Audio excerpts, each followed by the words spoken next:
¿Puede un cristiano caer en idolatría? Vamos a tratar de responder esa pregunta a través de las Escrituras.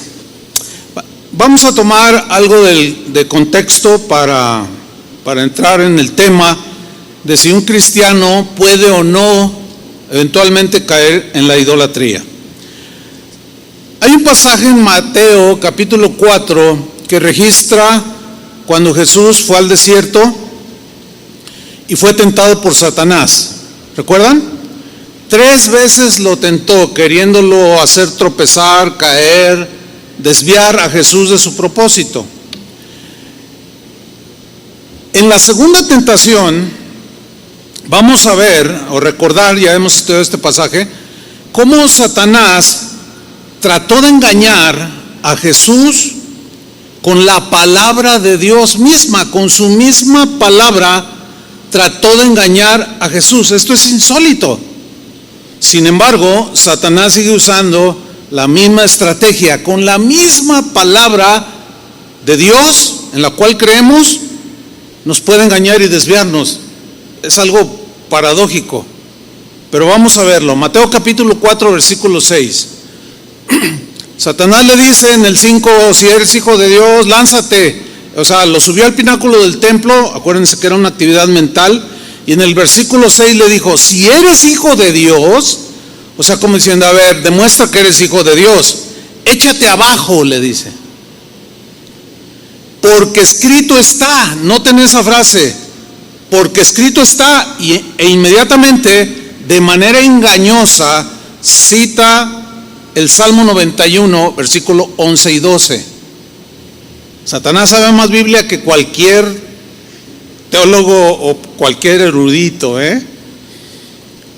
Porque escrito está, y le cita este salmo, a sus ángeles mandará acerca de ti o alrededor de ti, y en sus manos te sostendrán. Pero lean la última frase, para que no tropieces con tu pie en piedra. Bueno, yo nunca he sabido que las piedras vuelen o estén en el aire, ¿verdad que no? Lo cual significa que el versículo estaba mal citado, porque ciertamente en nuestro caminar en este mundo, cuando hay peligros que a veces ni nos damos cuenta, Dios envía a sus ángeles que nos cuidan en todos nuestros caminos para no tropezar en piedra. Quiero que vean la respuesta en el versículo 7, la respuesta de Jesús. Satanás le dice, escrito está, y Jesús le dice, escrito está también. Esa frase es muy importante. Escrito está, sí, escrito está también, que no tentarás al Señor tu Dios. Y le citas Deuteronomio 6:16. ¿Significa esto que Dios se contradice o se contrapone? En ninguna manera hay contradicción. Lo que hay es un complemento de la Escritura con la Escritura, pero la Biblia no se contradice, Dios no se puede contradecir. Los que nos metemos en problemas somos nosotros, a veces como humanos que fallamos, pero a veces instigados por Satanás, tomamos textos que aislamos de otros textos, los citamos mal y nos metemos en problemas. Escuche con atención lo que voy a decir. Citar textos queriendo decir algo que Dios nunca dijo es tentar a Dios. La típica, tenemos al esposo desobligado, flojo, maldiciente, maltratador de su esposa, pero va a una iglesia. Y un día la esposa le dice, oye mi amor, pues tienes que trabajar, tienes que hacer esto, ayúdame con los niños. Tú cállate, la Biblia dice que te sometas. Ah, mira qué espiritual. La Biblia sí dice que la mujer debe someterse al marido, ¿sí o no? Pero él le cita, está escrito que te sometas. Pero escuchen esa clase de hombres, escrito está también, ama a tu esposa, sustenta a tu esposa, cuida a tu esposa. Y como dicen los niños, ¿verdad? Citar textos y darle un significado inexacto como el de Satanás a Jesús, u olvidando otros textos que complementan lo dicho por Dios, tal como lo hizo Satanás, es tentar a Dios. Es caer en el engaño para engañar a otros. ¿Con qué facilidad, hermanos, Satanás nos puede engañar aún con la mismísima palabra de Dios? En el caso de Jesús era imposible engañarlo, tomarle el pelo, porque la perfección de Jesús pues le impedía a Satanás poderlo engañar. Sin embargo, nosotros como seres imperfectos estamos proclives a fallar, a ser engañados, y en ese engaño a veces engañar a otros o engañarnos a nosotros mismos. O sea, otros ejemplos. Es verdad que está escrito que nada nos separará de su amor. Romanos 8:35. Está escrito. ¿Quién nos separará del amor de Cristo? ¿Tribulación? ¿O angustia? ¿O persecución? ¿O hambre? ¿O desnudez? ¿O peligro? ¿O espada? Fíjense el versículo 36. Como está escrito, y cita Pablo el Salmo 44:22, que dice: por causa de ti somos muertos todo el tiempo, somos contados como ovejas de matadero. Yo creo eso que acabamos de leer porque está escrito. ¿Ustedes lo creen? ¿Qué nos separará del amor de Cristo? Tribulación, angustia, persecución. No, dicen, estas cosas somos más que vencedores. Está escrito. ¿Eso significa inmunidad? No, porque también está escrito. Mateo 10:32. A cualquiera pues que me confiese delante de los hombres, yo también le confesaré delante de mi Padre que está en los cielos. Y a cualquiera que me niegue delante de los hombres, yo también le negaré delante de mi Padre que está en los cielos. Son advertencias que se nos dan. Parece contradictorio, pero no lo es. Está complementando todo el pensamiento de Dios. O sea, si tú permaneces en Cristo, estás seguro en Cristo, si tú soportas la tentación con paciencia y con valor espiritual, nada te podrá separar del amor de Dios. Pero si tú eres de los que piensan, nada me va a separar, haga lo que haga, diga como diga, viva como viva, aun que niegue a Jesús, no me digas, te estás engañando a ti mismo. Romanos 1:17, esto es algo que está escrito. Porque en el Evangelio la justicia de Dios se revela por fe y para fe, como está escrito, y cita a Habacuc 2:4, como está escrito: mas el justo, ¿qué? Por la fe vivirá.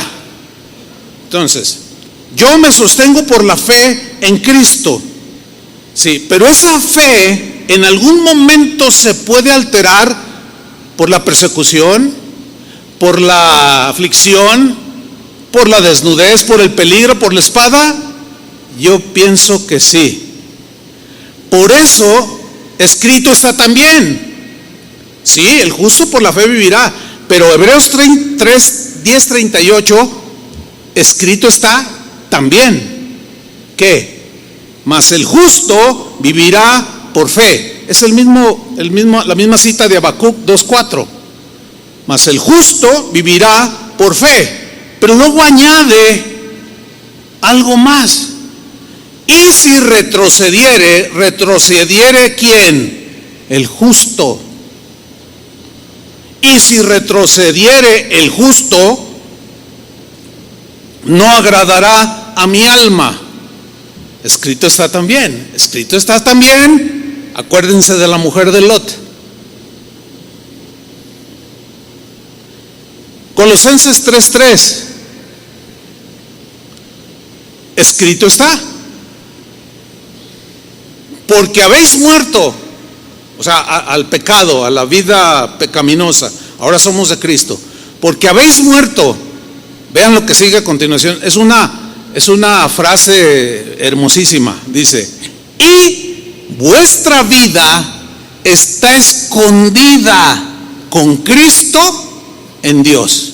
Qué bonito versículo, ¿verdad? Yo lo personalizo. He muerto a la vida antigua. Mi vida está escondida, protegida completamente con Cristo en Dios. Me encanta este versículo. Pero escrito está también. O sea, estoy protegido, mi vida está escondida, pero también está escrito, Mateo 24:4. Jesús les dijo: mirad que nadie os engañe. ¿Me están siguiendo? O sea, sí dice esto, está escrito, sí, ahí está, me agarro de eso, sí, pero también está escrito. Siempre va a haber algo que equilibre las verdades de Dios, siempre. Juan 10:27, escrito está en el Evangelio de Juan. Palabra de Dios es esta: mis ovejas oyen mi voz. ¿Cuántas son ovejas del Señor? Jesús dijo: mis ovejas oyen mi voz, y yo las conozco, y me siguen, y yo les doy vida eterna. Esto es maravilloso, vida eterna, y no perecerán jamás. Mira la última frase: y nadie las arrebatará de mi mano. O sea, si tu vida está escondida en Cristo, estás con Cristo, habitas bajo la sombra del Altísimo, nadie puede llegar, ni nada puede llegar nada más así porque quiere o se le ocurre, y arrebatarte de las manos de Jesús. ¿Verdad que no? No, yo creo eso, nada me puede arrebatar de la mano del Señor. Pero escrito está también, Juan 15:6, el que en mí no permanece será echado fuera como pámpano. Escrito está también. O sea, es exactamente lo que Jesús hizo y le respondió a Satanás. Le cita un versículo verdadero, pero mal aplicado, y le dice: escrito está también, no tentarás al Señor tu Dios. Tentamos a Dios cuando le decimos cosas como esta: escrito está, Señor, al que cree todo le es posible. Y yo puedo abrazar esa promesa: al que cree todo le es posible, y orar de esta manera: Dios, te doy 3 días para que me respondas. O sea, ¿cómo le podemos poner condiciones a Dios? Pues yo en 3 días lo recibo sí o sí, porque está escrito: al que cree todo le es posible. Pero también está escrito que a veces no recibimos porque pedimos mal. ¿No es cierto? También está escrito. Eso equilibra el principio espiritual o la doctrina bíblica. Frases como, u oraciones como: Dios, Señor, sana a mi esposo. Está escrito que Jesús llevó todas nuestras enfermedades, pero no aceptaré un no de parte tuya. Lo sanas porque lo sanas, porque aquí dice: escrito está. Sí dice, escrito está, pero también está escrito: bástate mi gracia. ¿Verdad? Bástate mi gracia. O sea, Dios nos sana, nos puede sanar, puede hacer milagros, pero a veces, como en el caso de Pablo, le dejó el aguijón que le afligía su cuerpo para tratar con su carácter. Está escrito, sí, pero también está escrito. ¿Se contradicen? No, se complementan, y Dios quiere que tengamos ese equilibrio para no caer fácilmente en el engaño o tentar a Dios, qué sé yo. Alguien dijo lo siguiente: la ignorancia mata. Por eso hay que matar a la ignorancia. Hay un versículo que dice que mi pueblo pereció porque le faltó ¿qué? Conocimiento. Lo contrario a conocimiento es ignorancia. Ahora, ¿cómo se mata la ignorancia? Por el conocimiento. Conocimiento de Dios, conocimiento de su palabra, con equilibrio en la Escritura. Sí, está escrito que Él suplirá todas mis necesidades y que el Señor es mi pastor y nada me faltará. Pero también está escrito, sé tener abundancia y sé tener escasez.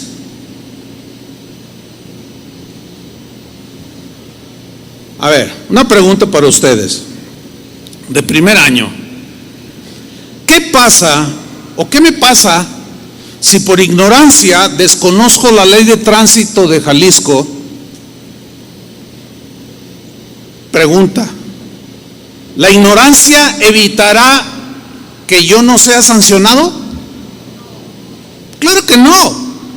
La ignorancia de la ley de tránsito de Jalisco evitará que yo pague las consecuencias por haber violado las leyes de tránsito. Evidentemente que no. Ningún cristiano va a poder alegar ignorancia porque está escrito. El problema está en que muchas veces sí somos ignorantes por falta de conocimiento, pero vamos creciendo en conocimiento cada día. Pero a veces conocemos y de manera deliberada pretendemos ignorar. Esto es lo que le sucede engañosamente a algunos cristianos. O sea, sí conocen versículos que al no entenderlos creen que está contradiciendo. No, nada me arrebatará de la mano del Señor, pero él también dijo, y escrito está, palabras de Él mismo, el que me negare, yo también lo negaré. No, es que un cristiano no puede negar al Señor. ¿Y dónde dice eso? Al contrario. Entonces, ¿qué sucede? Se engañan a sí mismos por ignorar de manera deliberada el otro texto o los otros textos que también están escritos, que están para llevarnos a un equilibrio. ¿Me están siguiendo? ¿Me están comprendiendo el mensaje? Esto es bien importante. Si yo voy conduciendo y llego a una esquina y quiero dar vuelta a la izquierda y veo un disco que tiene un dibujo de una flecha que dice a la izquierda pero está cruzada. Todos los que conducen, ¿qué significa ese disco con una flecha cruzada? ¿Qué significa? Que no debo. Ahora, yo puedo ignorar esa flecha cruzada, ¿sí o no? Y pasarme. Pero resulta que al darme la vuelta, el trolebús, el metro, me impacta y me medio mata. Ay, Señor, ¿por qué permitiste? No inventes. No inventes.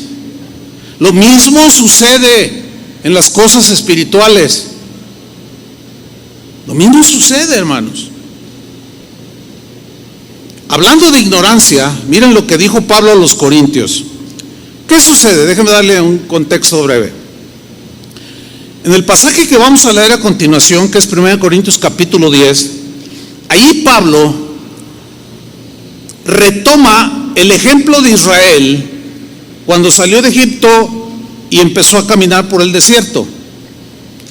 Ahí la nube, la columna de fuego, el maná, el agua de la roca, pasaron el Mar Rojo, unas experiencias extraordinarias que vivieron los israelitas.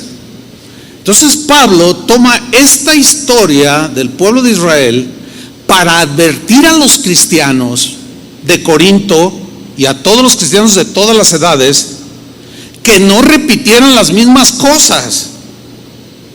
Los corintios llegaron a pensar que eran inmunes, que no les podía pasar nada porque ya estaban en Cristo. Y Pablo los desengaña.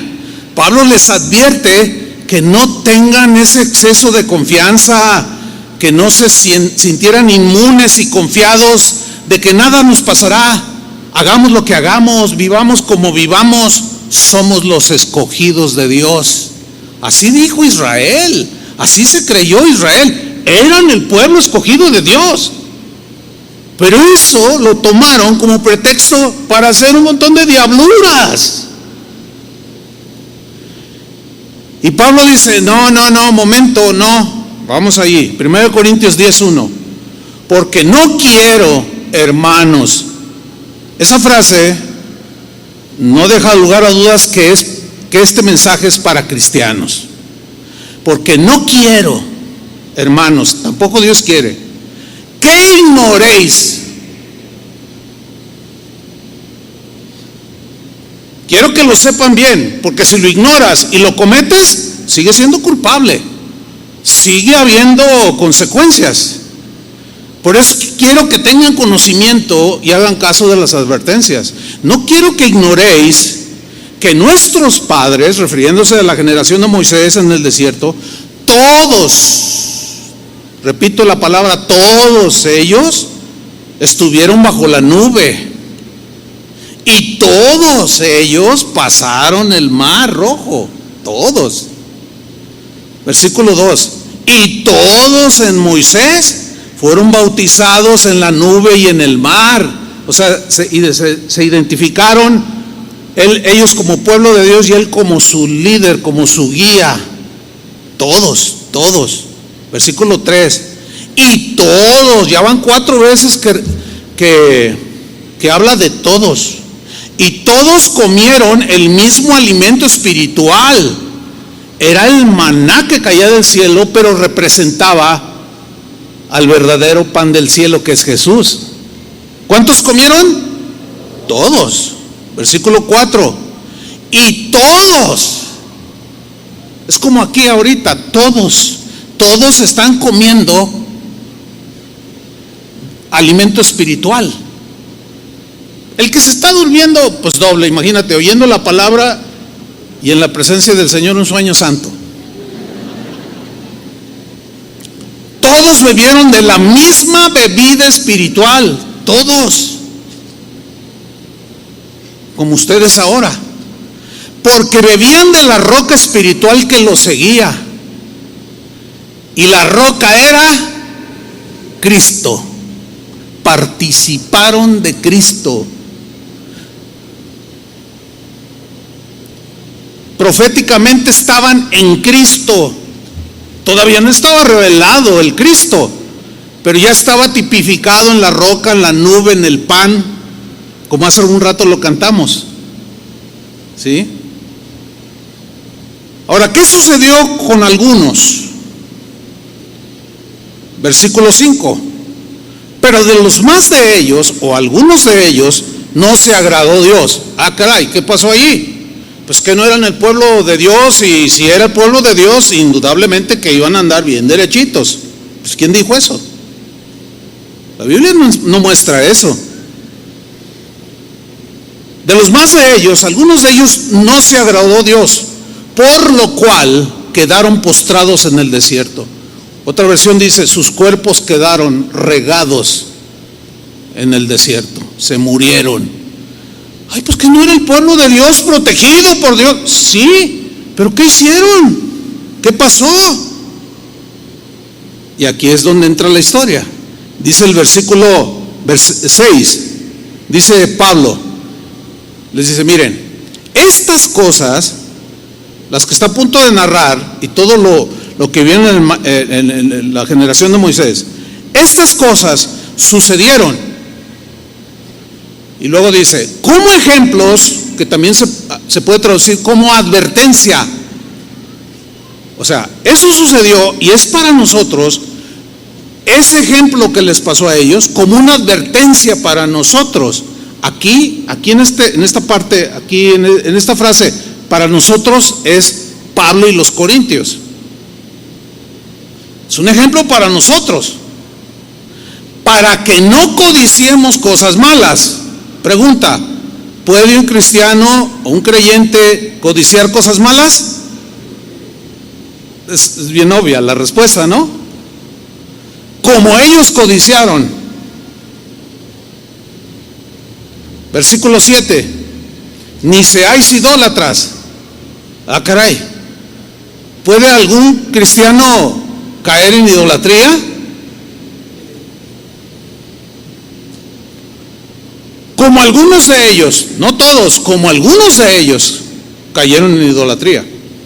Según está escrito, dice Pablo, y cita el Éxodo: se sentó el pueblo a comer y a beber y se levantó a jugar. Ese es en el contexto del becerro de oro, del ídolo que Aarón les hizo a petición del pueblo, porque Moisés se tardaba en regresar del monte, se desesperaban, decían: queremos fiesta para Jehová, haznos dioses que para nosotros hacerles fiesta, hacer fiesta para Jehová. No, pero ¿cómo? Y terminan haciendo un becerro de oro, y alrededor de él danzaron, se gozaron, se alegraron, pero se excedieron, se emborracharon y cayeron en pecados inmorales sexuales. ¿Un cristiano le puede pasar algo así? Bueno, si no pasara nada, está de más que Pablo les haya dicho a los corintios: eso que les pasó a ellos es ejemplo para nosotros, es una advertencia para que no hagamos lo que ellos hicieron.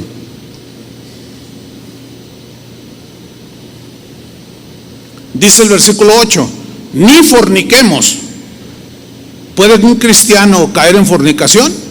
Por supuesto que sí. ¿Puede un cristiano negar a Jesús en algún momento de estrechez o de frustración? Claro que sí. Está escrito que estamos protegidos, sí, pero si la tribulación produce temor y renegamos, nos volvemos renegados y renegamos de Dios. Ni forniquemos como algunos de ellos, no todos, algunos de ellos fornicaron y cayeron en un día 23,000. En un día Dios juzgó ese pecado de fornicación y ahí quedaron.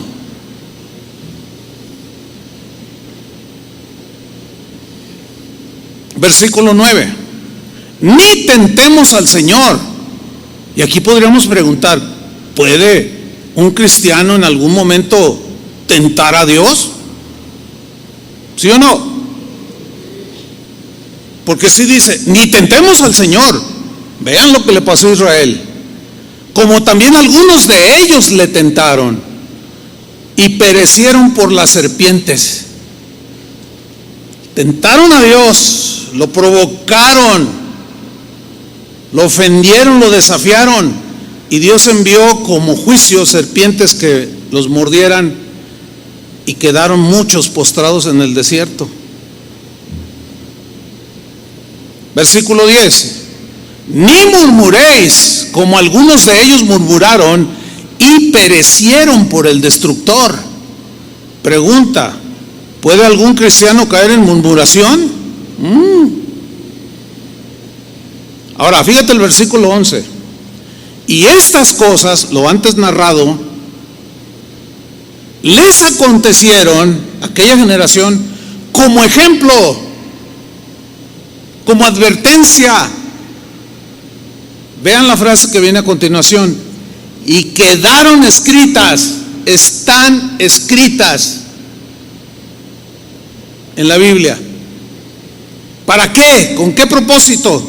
Para amonestarnos, para advertirnos a nosotros, a todo cristiano, a quienes han alcanzado los fines de los siglos. Esos somos nosotros. Estamos en los finales de los siglos de la historia humana. Nosotros sabemos eso, entendemos eso. Entonces, si no pasara nada, ¿por qué Jesús dice que Pablo dice que esas cosas le sucedieron y están escritas para amonestarnos a nosotros? Si no pasa nada, si estoy protegido. No sé si me están entendiendo. O sea, sí dice, yo creo que nada me puede arrebatar de la mano del Señor. Nadie puede llegar nada más así. Pero, ¿qué con mi corazón? ¿Qué con lo que yo pienso? ¿Qué con lo interno de mi ser? Donde puedo empezar a endurecer mi corazón y a dejar de recibir la gracia de Dios, y a endurecer mi corazón de tal manera que deje de recibir la gracia de Dios. Eso dice la Biblia también. No se contradice, se está complementando. Ahora, fíjate el versículo 12, es tremendo el versículo 12, porque justamente lo que Pablo les quiere decir en el versículo 12 es que ellos estaban teniendo un exceso de confianza en un argumento que no era del todo cierto, o mejor dicho, no es que no fuera cierto, sino en un argumento que le faltaba el complemento. Me siento seguro, pero también me advierte. Hay un círculo con una flecha cruzada que dice, no te des la vuelta. Versículo 12. Así que, por consiguiente, el que piensa estar firme, mire que no caiga. Doqueo es el verbo que se traduce aquí, el que piensa, y significa doqueo lo siguiente: imaginar algo que puede ser cierto. Por ejemplo, Jehová es mi pastor, nada me faltará. Es cierto, ¿no? Estoy en una necesidad, entonces yo me agarro de esa promesa, es cierto. Pero si no llega la provisión y empiezo a enojarme con Dios porque no sanó a mi tía, porque no me suplió el trabajo, y mira cómo estoy, y eso que soy tu hijo, y si no fuera tu hijo, ¿qué? Y empiezas a desafiar a Dios, vas a terminar negándolo y alejándote. Ahora, dice la definición doqueo, imaginar algo que puede ser cierto, Salmo 23, es cierto. Pero también la definición incluye algo cierto o erróneo, como el texto que le citó Satanás a Jesús. Es cierto, es verdadero que sus ángeles manda que nos cuiden,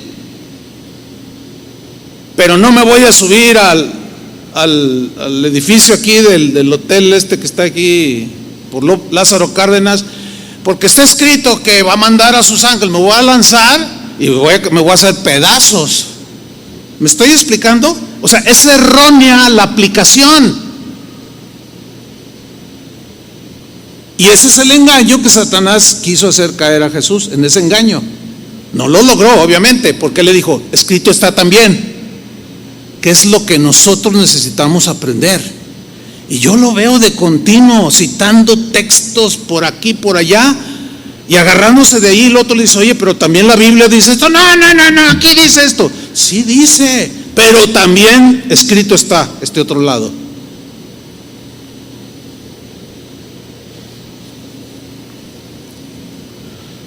Al que piensa estar firme, mire que no caiga. O sea, están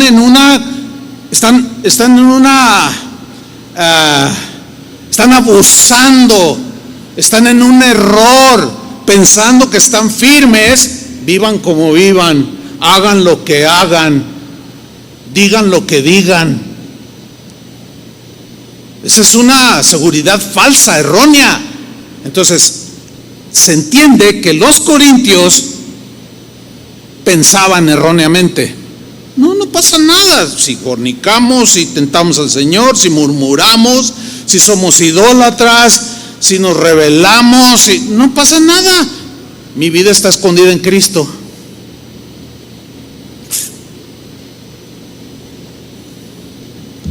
También pensativos. Yo también lo estuve pensando mucho por tiempo, pero es una verdad en la Biblia. ¿Quién la puede negar? Ahí está. Mira, este mismo versículo, 1 Corintios 10:12, en la versión Palabra de Dios para Todos, la traduce así: Así que el que se sienta muy seguro y firme, cuídese de no caer. Que se sienta, porque agarra un versículo, pero ese versículo, pregunto, ¿está bien aplicado? ¿Ese versículo te está aislando de otros versículos? ¿De otros dichos mismos de Dios, palabra de Dios? ¿Y los ignoras de manera deliberada para argumentar a tu favor que tú puedes seguir haciendo lo que haces, viviendo como vives? Allí dice, no, hermanos, no. El que piensa así, Satanás ha logrado engañarlos con la misma palabra de Dios. Ahora, en el versículo 13, 1 Corintios 10:13, dice Pablo, en la misma historia, les dice, miren, no os ha sobrevenido ninguna tentación que no sea humana. O sea, así que ya no resisto, es imposible, ya caigo. No, dice Pablo muy claramente, no, miren, nunca va a venir ni vendrá ninguna tentación que no sea humana. Y luego fíjense cómo lo plasma. Pero fiel es Dios. O sea, por un lado, exalta la fidelidad de Dios. ¿En cuanto a qué? A sus promesas. Permanece en mí y está seguro. Camina conmigo y no te vas a desviar. Confiésame, no te avergüences de mí, yo no me avergüenzo de ti. Fiel es Dios, cumple sus promesas.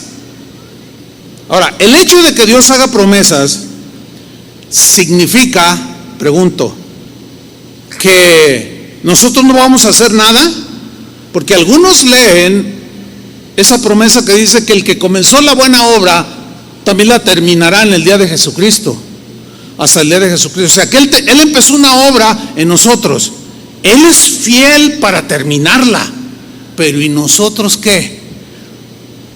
Hay cristianos que dicen, ay, pues yo tengo un vicio, yo sé que no le agrada a Dios porque estoy dañando mi cuerpo, fumo, es un pecado contra mí mismo, pero pues he orado y Dios no me lo quita. No, espérame. Mira, Dios no va a venir, ni ningún ángel, y yo menos. Dios no va a bajar y préstame ese cigarrillo, lo va a agarrar y lo va a pisar y lo va a hacer así. No. Él es fiel para ayudarte, para impulsarte y darte la fuerza para dejar ese hábito que te daña tus pulmones. Te vas a morir, vas a dejar una viuda con hijos sin sostenimiento por no tener control y dominio de ti mismo, y terminas muerto de cáncer. Sigo leyendo. No, dice, pero fiel es Dios, que no os dejará ser tentados más de lo que podáis resistir. Ahora, lee con atención, sino que dará también juntamente con la tentación. O sea, viene la tentación que Él la permite por muchas razones, ahorita no hay tiempo para explicar. Juntamente con la tentación, ¿qué da Dios por su fidelidad? La salida para que podáis soportar. O sea, ¿quién es el que tiene que cerrar la computadora y no darle el clic para no ver cosas obscenas? ¿Dios o yo? Dios dice, no. Entonces, Señor, ayúdame. Ahí está la tentación, pero tú eres el que tiene que cerrar la computadora. Ningún ángel va a bajar, ni nadie va a estar ahí para apagar tu computadora. Tú tienes que accionar. La Biblia está llena de ejemplos de esa sinergia. El Señor, por ejemplo, murió por todos los pecadores. ¿Qué le demanda al ser humano? creer. Él nunca va a creer por ti, tú tienes que creer. ¿Me estoy explicando? Entonces le dice, sino que dará también juntamente con la tentación la salida para que podáis soportar y salir triunfante y seguir creciendo. Ahora fíjate el versículo 14. Por tanto, amados míos, huid de la idolatría. Huid significa salir corriendo, detenerse y huir de aquello que está ahí enfrente.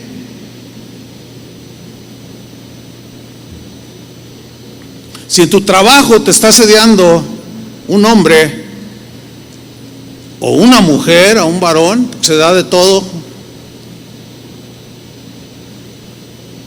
¿qué tienes que hacer para vencer esa tentación? No des ocasión. Supongamos que se encuentran en la parada del tren, en la estación del tren, y tú la ves a esa mujer que se te está ofreciendo. ¿Qué tienes que hacer? Huir. Irte a la otra estación. Y ahí es como se da la victoria. O sea, Dios te da la salida, pero tú eres el que corre. Aquí está la puerta, tú eres el que sale huyendo. Hay un dicho que dice, más vale que digan, aquí corrió que aquí quedó. ¿Se han fijado en las guerras? De alguna manera todos hemos visto en algún momento alguna película de guerra, sobre todo las antiguas, las de la Edad Media y todo eso. Cuando dos ejércitos se enfrentan y uno va prevaleciendo, llega un momento en que el líder o el jefe de ese ejército, el general, dice, ¡retirada! ¿Han visto esa escena? ¡Retirada! Ahora, ¿se retiran por cobardes o por inteligentes y por sentido común? A ver, respóndame. ¿Por qué? ¿Por cobardes? No. Porque esa es la única salida que tiene para sobrevivir. Pero no falta y el que, no, hasta la muerte y lo cortan en pedacitos. Y los otros salvaron su vida y se recuperaron y volvieron a entrenar gente, llegaron y vencieron al ejército enemigo. Ellos huyeron. Huir del pecado no es cobardía. Eso no es cobardía. Eso es protegernos a nosotros mismos a través de obedecer la instrucción de Dios, la advertencia de Dios. Ahora, cuando dice, amados míos, huid de la idolatría, ¿por qué les dice, huyan de la idolatría? Salgan corriendo, retirada. ¿Podrá acaso un cristiano caer en idolatría? Si no fuera posible, todo esto no tiene sentido de ser escrito. Vamos a definir lo que es idolatría. Es una palabra griega, eidolatreia, que está compuesta de dos palabras. Una es eidolón, de donde se deriva la palabra ídolo, y latreia significa servicio. La definición entonces es servir a un ídolo. Ok, ¿qué es un ídolo? Un ídolo, escuche con atención, es cualquier cosa o cualquier persona que suplante, que reemplace o sustituya a Dios en tu corazón. Eso es un ídolo. Voy a repetirlo. Es cualquier cosa o persona que suplanta, reemplaza y sustituye a Dios. Eso es un ídolo. Por consiguiente, se deduce que hay diversas formas de idolatría.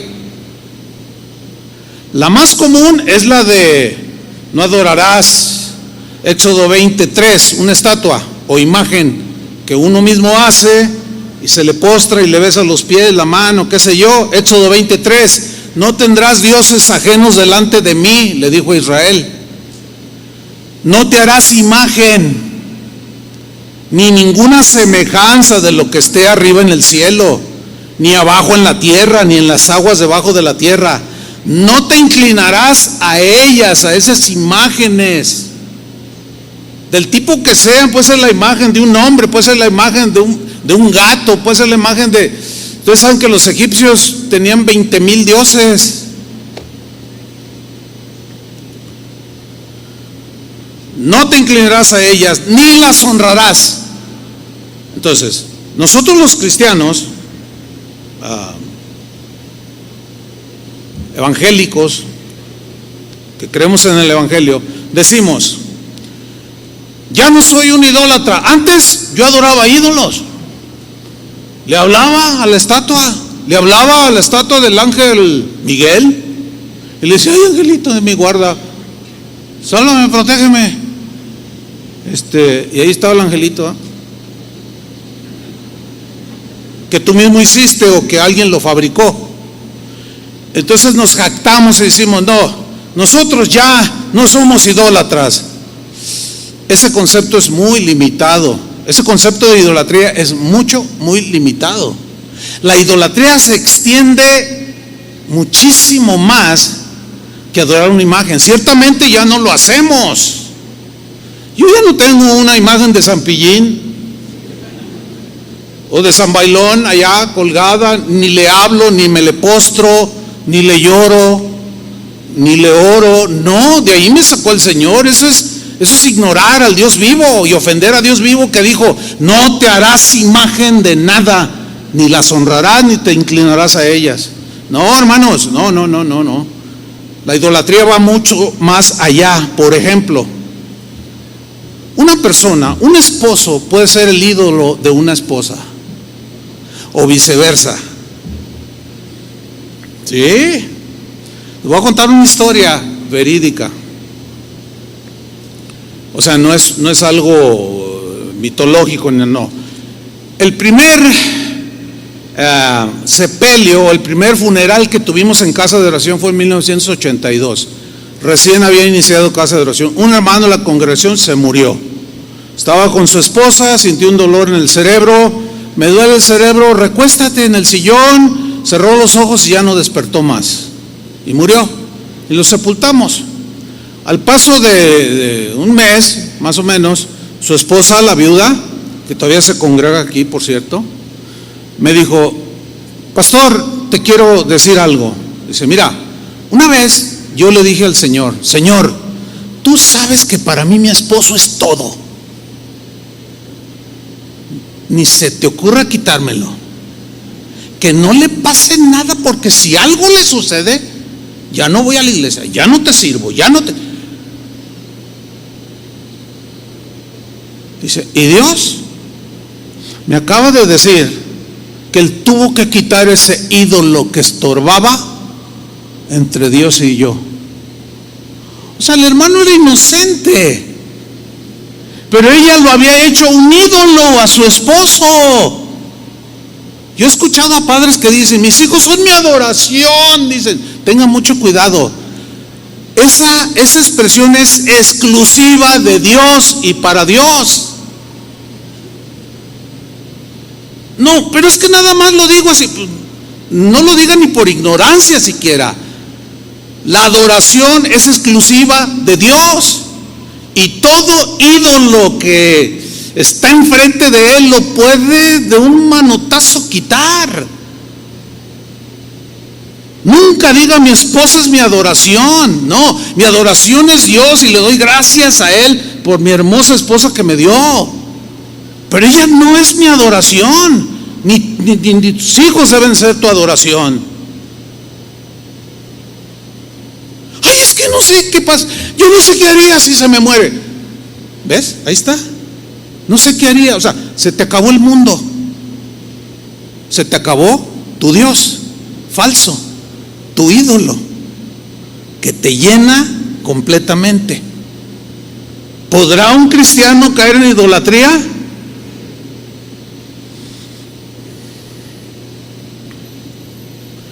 Con razón Jesús dijo en Mateo 10:37, el que ama padre o madre más que a mí, no es digno de mí. Precisamente por eso, porque cualquier cosa o persona que ocupa el lugar de Jesús en tu corazón es un ídolo.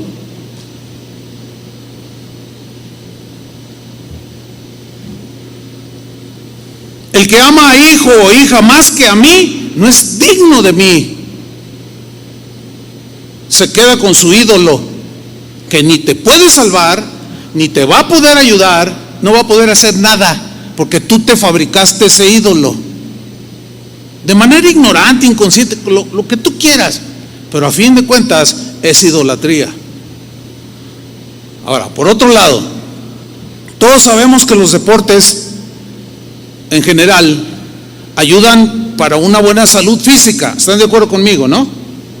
No hay nada de malo en practicar un deporte, cualquiera que este sea, donde ejercites tu cuerpo. Pero juzguen esta historia que voy a narrar. Un pastor en una ocasión se me acercó y me dijo: pastor, ¿qué hago con mi director de alabanza? Él me dice, como tú sabes, él es muy deportista y le fascina el fútbol. Entre paréntesis, a mí me gusta el fútbol, lo jugué por muchos años. Y como testigo ahí está el Jimmy, que Jimmy el guardatemplo, le metió un gol de media cancha. No, es en serio, pregúntenle. Pues ahí más o menos me defendía. Me gusta. Pero me dice el pastor, dice, él forma parte de un equipo amateur. Y a veces, y juega en una liga. Pero a veces el equipo juega los domingos a las 10 de la mañana, que es cuando tenemos nuestra reunión. Yo dije, ya sé qué hace este. Le digo, y dice, pues se va a jugar fútbol y me deja tirado la alabanza en la iglesia. Eso se llama idolatría. En algo que intrínsecamente no es malo, pero tú lo elevaste a la posición. Es más importante eso que Dios mismo. Eso es un ídolo. Por idolatría y fanatismo pasó lo que pasó en Querétaro. Ustedes saben a lo que me refiero. Por idolatría y fanatismo en un deporte que es sano.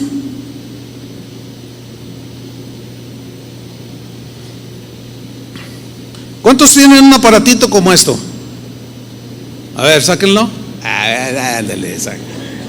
A ver. Yo le doy gracias a Dios por la tecnología. Yo estoy usando en este momento un montón de tecnología. Este micrófono, bueno, antes se usaba, todavía se usan con cable, pero no existían estos inalámbricos. De pronto, bueno, esa tecnología es muy buena, amplifica la voz.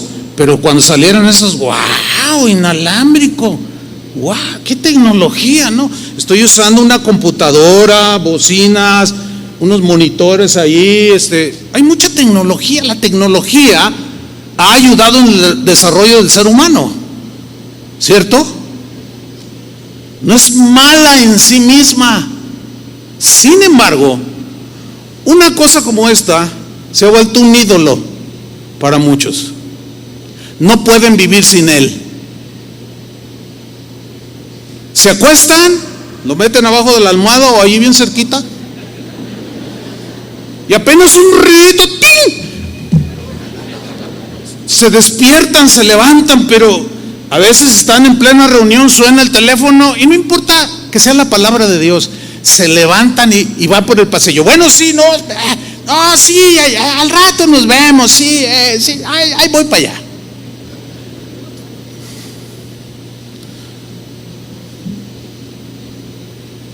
Una cosita como esta. Yo ahorita lo estoy usando como cronómetro. Ahí se ve lo que llevo predicando. Mire, 56 minutos.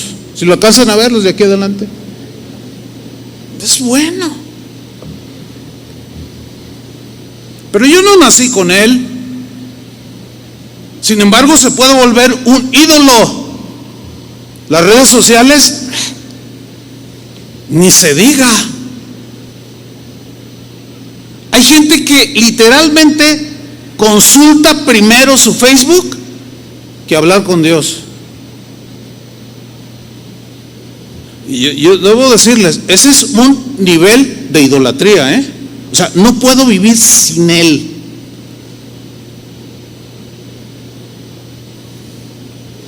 A ver, si Dios le dijera a alguno,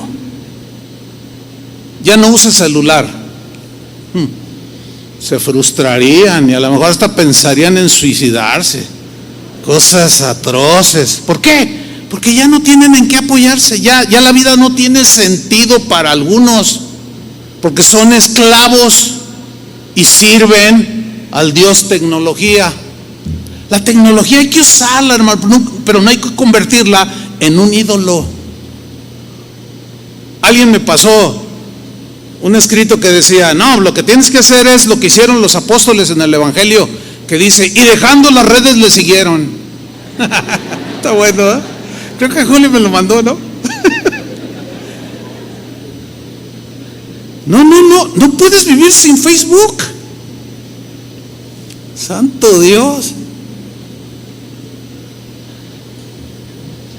En estos aparatos hay una donde están las instrucciones generales, donde dice tiempo en pantalla.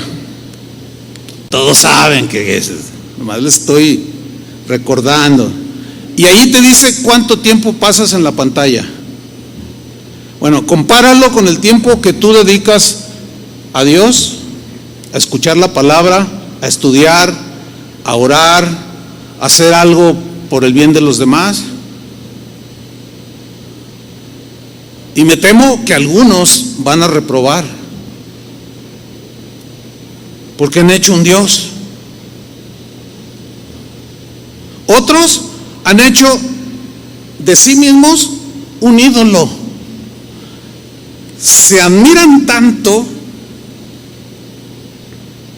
que los científicos el día de hoy ya están manejando un trastorno psicológico, así lo denominan los científicos, y lo han llamado, coloquialmente ahorita lo han llamado, porque es un fenómeno nuevo, es una enfermedad nueva, lo han llamado selfistitis. ¿Le es familiar selfistitis? O sea, que yo agarro mi dispositivo, mi celular, y le pongo cámara y me tomo un selfie, y luego otro, y luego otro, y luego otro, y luego otro, y luego otro, y otro, y luego lo subo al Facebook. ¿Sabes qué dicen los científicos ahorita?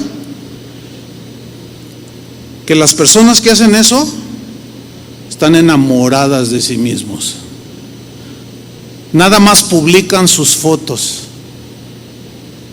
No me vean feo.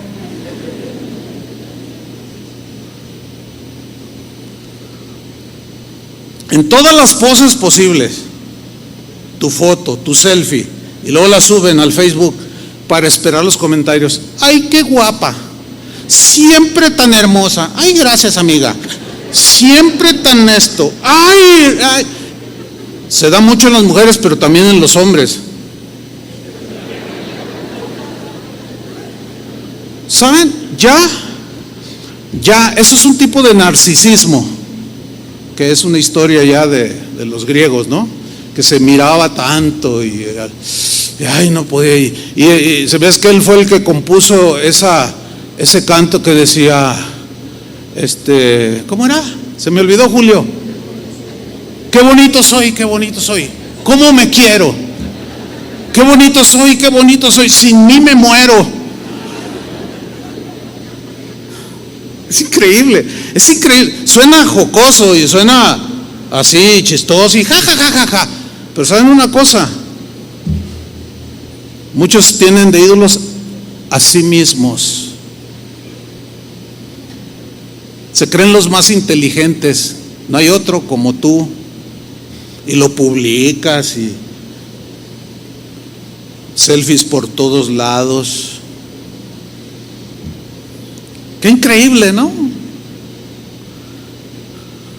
¿Ven cómo la idolatría tiene una definición mucho más allá de San Pillín? Pero ahí va otra. Miren, esto es paradójico, o sea, es algo así como, ay, ¿cómo es posible que suceda eso? Ahí va, mira, una doctrina bíblica, una enseñanza bíblica, o cualquiera que tú pongas, una doctrina bíblica que te aleja de las demás doctrinas bíblicas, te van a llevar a un error. Porque te agarraste nada más de esa doctrina que, aunque es bíblica y escrito está, te olvidas de las otras que también están escritas. Un ejemplo, yo puedo citar la carta de Juan que dice: amado, yo deseo que tú seas prosperado en todas las cosas, así como prospera tu alma. O sea, prosperado en todas las cosas incluye lo material, ¿no es cierto? Bien. Sin embargo, muchos cristianos solo se enfocan en lo material y dicen: Dios quiere bendecirme. Además está escrito, dicen, que Jesús se hizo pobre para enriquecerme a mí. Fíjate cómo se imaginan que lo están citando bien, pero es erróneo.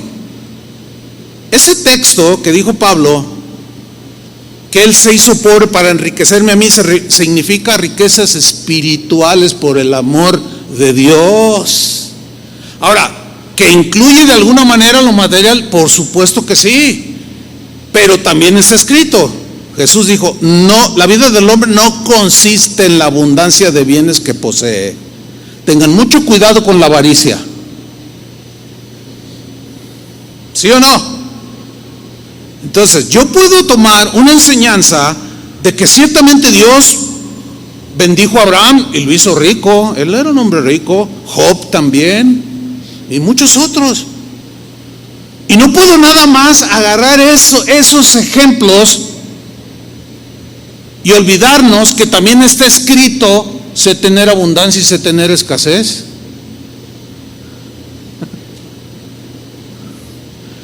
Entonces, una doctrina la puedo hacer mi ídolo. Increíble, pero es cierto. O sea, me ciego ante lo demás que está escrito también y tuerzo su significado.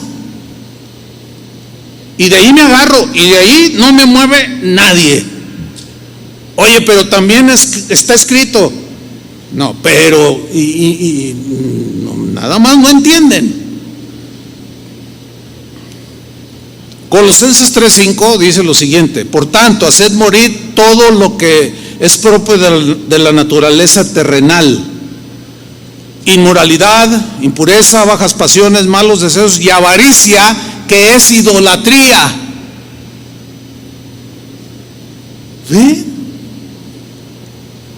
Wow. Ahora, ¿qué me dicen de un líder? De un líder político. Un líder político puede ser el ídolo de alguien. Un ejemplo irrefutable es el alemán Adolfo Hitler.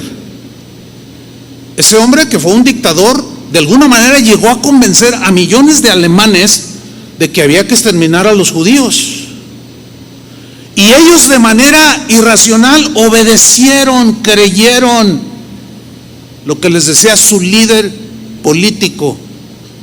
Lo convirtieron en su Dios, en su ídolo. ¿Qué me dice de un cantante cristiano? Puede suceder lo mismo. O sea, viva como viva, haga lo que diga las herejías que diga. No me interesa. Es que cuando canta me transporta hasta el cielo y me bendice. Por favor, hermanos. Eso es lo que decían los seguidores de Michael Jackson, que tenía millones o tiene millones de admiradores.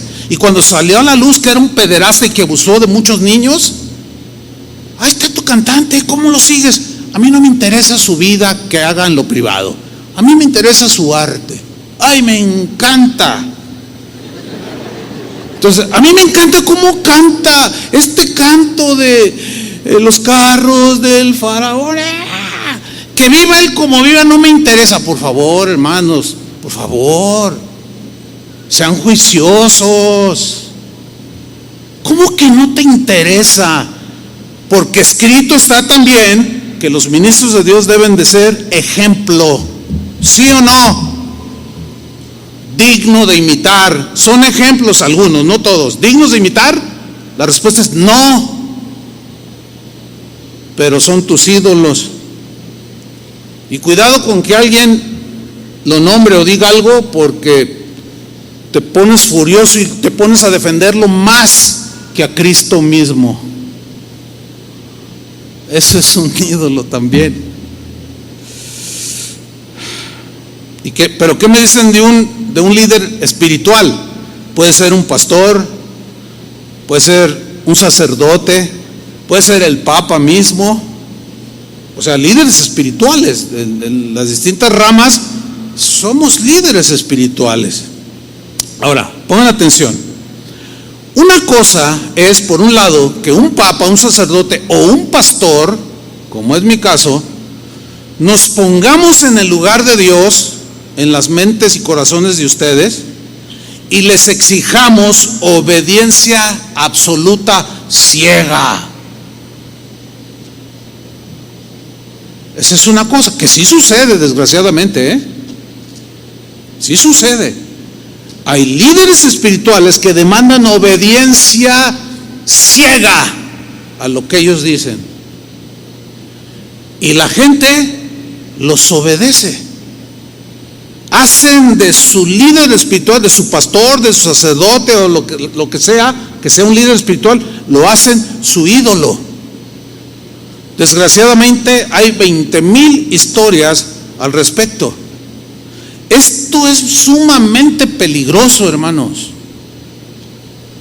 No, hay de aquel líder espiritual, lo voy a personalizar, algo que nos incumbe a nosotros como cristianos. Hay de aquel pastor, profeta o apóstol o lo que sea, que de manera deliberada demande obediencia absoluta, ciega a sus congregantes, porque se está poniendo en el lugar de Dios. No se le debe cuestionar, cuidado, es que dan la impresión de que son perfectos, que no se equivocan, y muchos lo siguen, se la creen y hacen de su pastor su ídolo.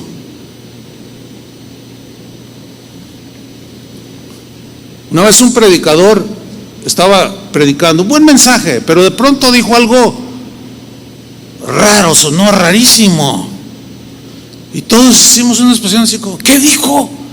Y él reacciona de la siguiente manera, dijo, sí, ya sé que esto no está en la Biblia, esto que acabo de decir no está en la Biblia, pero lo digo yo. No, al final, bueno, él era mi amigo, ya no somos amigos, por esa y otras razones. Pero oye, ¿qué onda? ¿Cómo? No está en la, pero yo lo digo. Porque tú lo dices, yo lo tengo que creer y lo tengo que obedecer. No, bueno, me excedí. No, pues ten mucho cuidado. Ten mucho cuidado con lo que dices. ¿Cómo que no dice la Biblia, pero lo digo yo? Pues, ¿qué te crees? ¿O qué? Wow. Miren, hay una historia, no la vamos a leer, en 1 Samuel 5, versículo 1 al 5. Sucede que los filisteos capturaron el arca de los israelitas, el arca de Dios. El arca siempre en la Biblia representa la presencia de Dios. Bien, la tomaron cautiva, fueron y la metieron a un templo dedicado a un dios llamado Dagón. Era un ídolo, un mono, una estatua de 2-3 metros de altura, no sé, bastante voluminoso. Dagón era el dios de los dioses, fíjate nada más. Así creían los filisteos. y lo representaban en ese ídolo, iban, se le inclinaban, lo adoraban, le besaban los pies, etc. Y ponen el arca junto a Dagón. Se termina el día, cierran las puertas del templo. Al siguiente día abren las puertas del templo de Dagón y encuentran a Dagón tirado. ¡Ay! ¿Quién tiró? ¿Cómo es que se cayó la estatua de nuestro dios Dagón? Y como pudieron, con cuerdas y lo que sea, lo volvieron a levantar. Ay, ahí está ya nuestro dios, ¿verdad? El dios de los dioses. Termina el día, se van, llegan al otro día los sacerdotes de ese dios falso, abren las puertas y se encuentran a Dagón tirado otra vez, pero ahora tenía las manos rotas, los pies rotos y sin cabeza, el puro tronco así, y todo desmembrado. ¿Qué aprendemos de esa historia? ¿Sabe qué aprendemos? Que Dios no tolera ningún ídolo enfrente de Él, sea esposo, sea el pastor, sea un hijo, sea lo que sea, lo va a hacer pedazos delante de ti.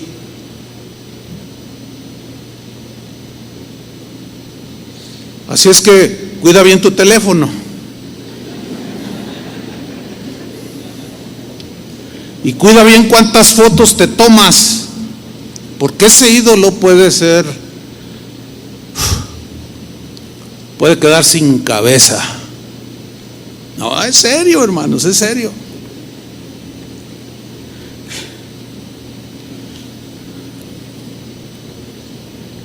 Pedro, un día, él está orando en la azotea y tiene una visión. Y por otro lado había un hombre llamado Cornelio, que tiene una visión también de que debía de mandar a traer, debía de enviar para traer a Pedro para que le hablara el evangelio. Y como era un centurión de influencia, había mucha gente bajo su mando, fue, y estaba Pedro ahí orando, y el Espíritu le dice a Pedro: ahí están unos hombres abajo, te buscan, ve con ellos. Y él bien obediente. Llegan, aquí vive un tal Pedro, aquí está, sí está, Pedro, te hablan. Estaba allá en la azotea. Y se baja. ¿Qué pasó? Es que somos enviados de Cornelio. Y ya Dios le había dicho que fuera. Entonces llega a la casa de Cornelio. Y miren lo que sucede. Hechos 10:24. Dice: al otro día llegaron a la ciudad de Cesarea. Cornelio los estaba esperando con sus familiares y amigos. Los convocó porque venía el apóstol Pedro. Wow. Versículo 25. Cuando Pedro entró, ven lo que sucede. Cornelio salió a recibirlo. Se inclinó a los pies de Pedro y lo adoró. Wow. ¿Cuántas veces hemos visto esa escena? De un líder espiritual que llega y todos se inclinan y extienden la mano y se la besan. Y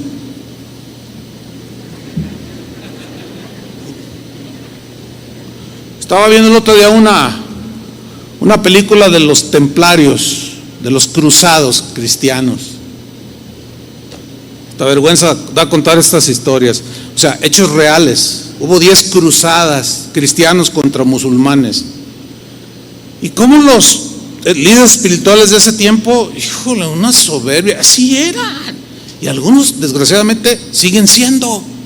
Y extendían la mano para que todo el mundo les rendiera pleitesía y los adorara literalmente. Y ellos aceptaban la adoración. Pues Pedro, que algunos dicen que fue el primer papa, no aceptó ninguna adoración. ¿Qué hizo? Versículo 26. Pero Pedro hizo que se levantara y le dijo: levántate, le dice, yo soy tan solo un ser humano, soy igual que tú, no se te ocurra hacer eso.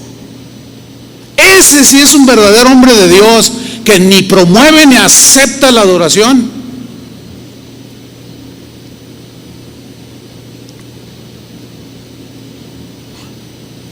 Todo líder espiritual batallamos en nuestro ser interior por los halagos de la gente. Porque puedes hacer tú de tu pastor tu ídolo, Agua, mira, yo no me quiero quedar sin cabeza, Yo no quiero que Dios me desaparezca porque tú haces del pastor tu ídolo, tu favorito, el mejor predicador. No, tengan mucho cuidado. Yo me quiero morir viejito y predicando. Por eso es que continuamente yo les digo, hermanos, mídanse. Nada más que algunos, como en la mañana, pues comparto el mismo mensaje, ¿no?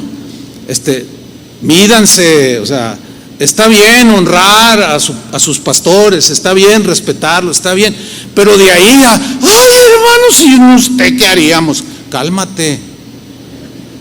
Bueno, algunos en la mañana ya ni me hablaron, porque no hay ni que saludarle, no inventen. Porque somos tan exagerados y se van al otro extremo. No, salúdenme, por favor. Soy normal a ustedes. Un hermano me dijo, ay, vi ese hermano que me preguntaron, ¿a poco el pastor danza? ¿Que si danzo? Pues claro, que yo estaba brinque ahí también, gozándome junto con ustedes. Yo me gozo y promuevo la alabanza a Dios, no para mí ni para nadie más. Y soy celoso de eso. Y algunos dicen, ay, pastor, yo sé que a usted no le gusta que le digan, ay, pero mire, hermano, yo sé que a usted no le gusta, pero es que usted, miren, nomás porque soy educado y tengo dominio propio, si no, les da unas cachetadas espirituales, No, a veces dan ganas. Tú ves, ay, tan ídolo. Algunos sí les digo, ¿sabe qué, hermano? Bájele. No, es que, mire, yo sé que a usted no le gusta, pero diga lo que diga, pero es que cuando lo encontré en internet, no, mi vida, ay, qué difícil, hermanos, qué difícil. Bueno, yo no acepto nada de eso. Algunos van a decir, viejo payaso, diga lo que quiera, no me interesa, porque yo sé en quién he creído, sé quién es Dios, y quiero guardar la advertencia y huir de la idolatría, y mucho menos ser objeto de idolatría. Que otros la reciban, ese es problema de ellos, hay que orar por ellos. Pero salúdenme, ¿no? O sea, pero hasta allí. Quiero terminar con esto, por si a alguno todavía le queda dudas de si un cristiano puede caer en la idolatría o no. Resulta que un día el apóstol Juan, que estaba teniendo unas revelaciones tremendas que hoy las tenemos y las leemos escritas en el libro de Apocalipsis, y estaba en ese éxtasis espiritual, teniendo unas revelaciones que para nosotros hoy son una bendición, y estaba él allí, y un ángel le trae un mensaje tremendo. En Apocalipsis 19:9 dice Juan, y escribió, no escondió su pecado, reconoció que había caído en idolatría. Dice, el ángel me dijo, escribe esto: benditos sean todos los que han sido invitados a la cena de las bodas del Cordero. Gloria. Yo voy a estar ahí, ustedes también. Perseveren. O sea, está escrito, bienaventurado, sí, pero si tú endureces tu corazón y andas haciendo lo que te da la gana, pensando erróneamente que no te pasa nada, si piensas estar firme, mira que no caigas, porque escrito está también. Y luego añadió, esto lo dice Dios, o sea, bienaventurados los que son invitados a la cena de las bodas del Cordero. Esto lo dice Dios y Él no miente, dice en esta traducción. Pero vean el versículo 10. Entonces, increíble, me arrodillé a los pies del ángel para adorarlo. ¡Wow! El que se recostó en el pecho de Jesús, el que caminó con Él, el que estuvo allí cuando se transfiguró, escuchó el sermón del monte de viva voz, en vivo y en directo. de pronto se deslumbra ante algo sublime, un ángel hermosísimo, maravilloso, y se postra ante el ángel, se arrodilla para adorarlo. Ahora, ¿cómo reaccionó el ángel? Como era un ángel de Dios, reaccionó como tal. Pero él me dijo, el ángel me dijo: no lo hagas, no lo hagas, Juan, no me adores a mí, adora a Dios, le dice. Qué débiles somos. Todavía algunos se atreven a decir que estamos súper seguros que no me pasa nada. Pues ¿en qué mundo viven? También está escrito. No nos engañemos a nosotros mismos, hermanos.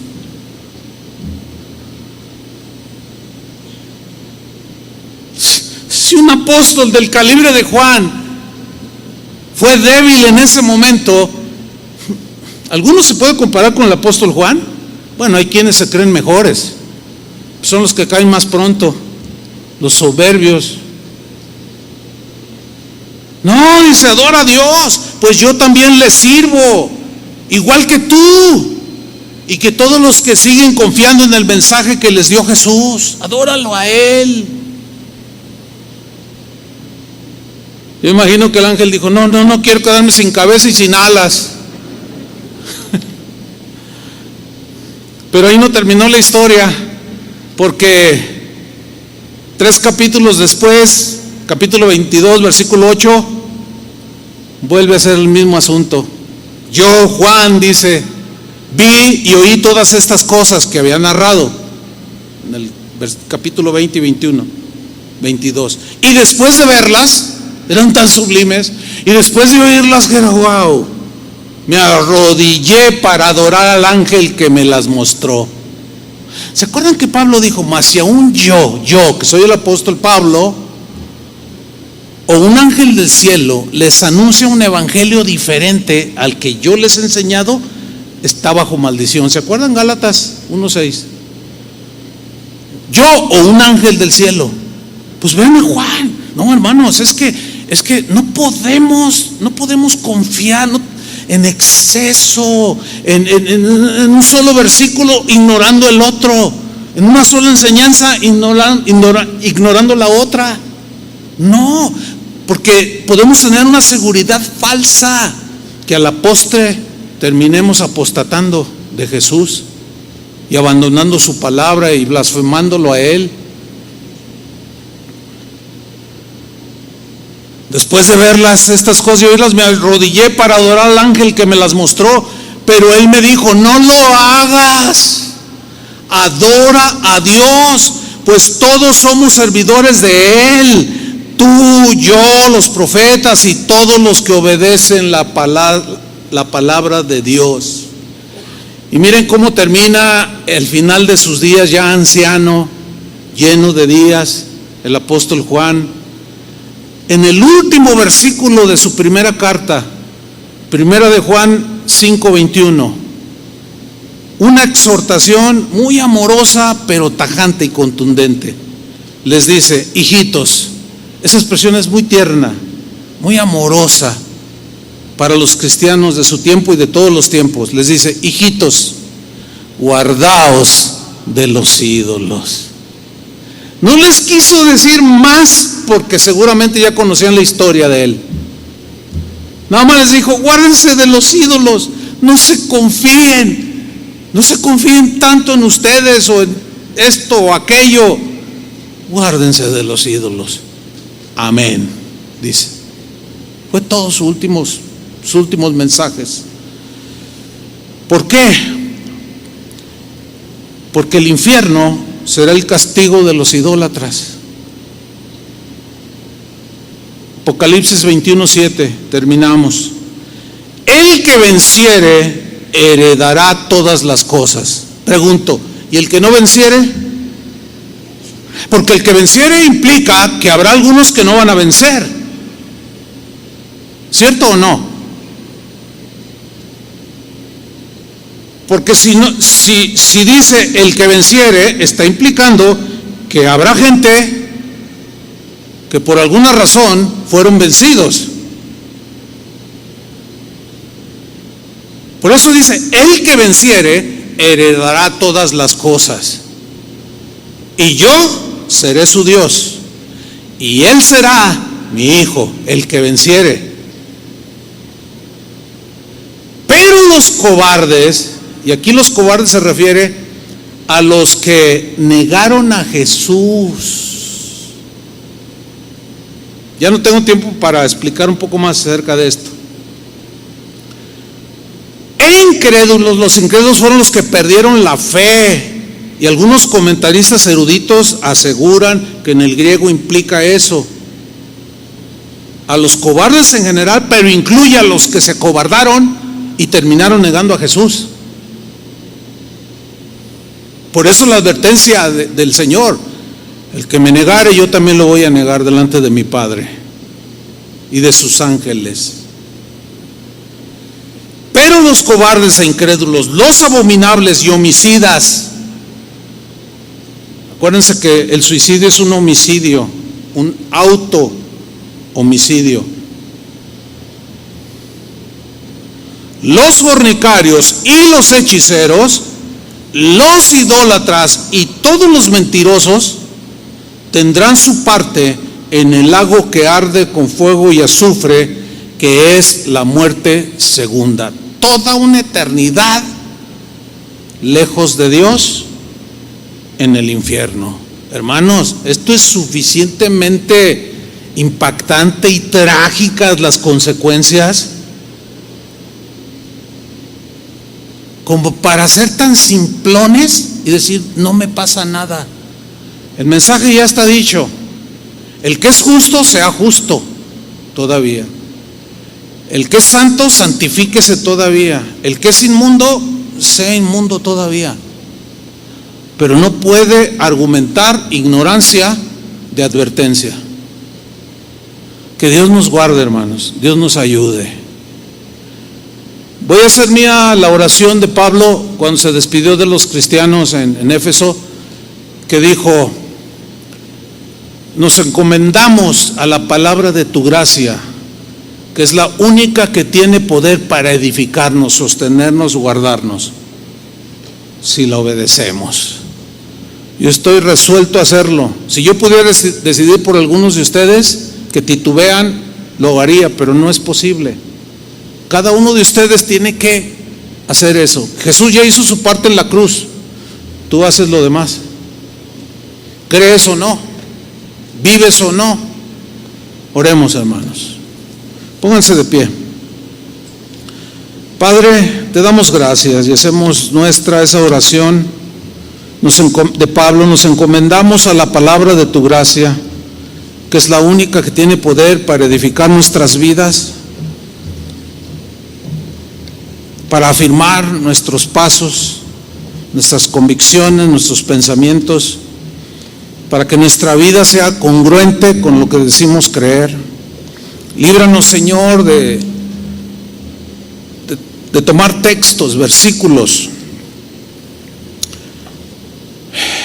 citándolos o creyéndolos, pero distorsionándolos de su sentido original, de su verdadero significado, porque nos estaríamos engañando a nosotros mismos y estaríamos cayendo en el engaño de Satanás. Engaño que quiso hacer efectivo en Jesús.